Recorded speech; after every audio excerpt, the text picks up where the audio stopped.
Now, something else that I like to show that a lot of people don't either don't really know about or kind of turn it off or it's been around for a while, but I see a lot of underutilization of this, and that is kind of the O snaps and the O tracking, um, and I think mainly it's just because some people just don't understand what's going on. Now, if I start drawing a line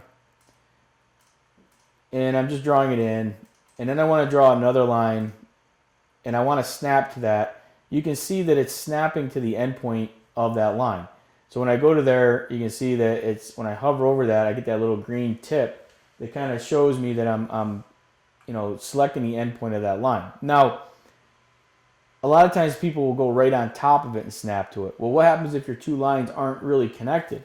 So if I was to zoom in on this and move this guy over a little bit, and then as I zoom out, if I draw that line, you can see I don't know which one I'm actually snapping to.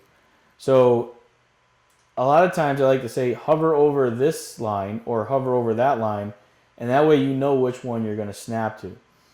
You can also tab between them. So notice that when I tab there, it's highlighting that line. If I tab again, it's going to the other end, and I can snap to that. But now if I go and let's say I get real close here, if I tab, you can see that I can switch between which object I'm actually tabbing or snapping to as well. Okay, so if I do this, now I'm going to snap to the end of that line, and if you zoom in and look, you can see that I've actually snapped to the end of that line. All right, now what I can also do is if I don't want to snap to the end, I know a lot of people will type in mid or they'll go and change the settings. Well, if you simply just pick the line, hold your shift key down and right click, you can choose a different snap. And what this does is this turns off what are known as your object running snaps.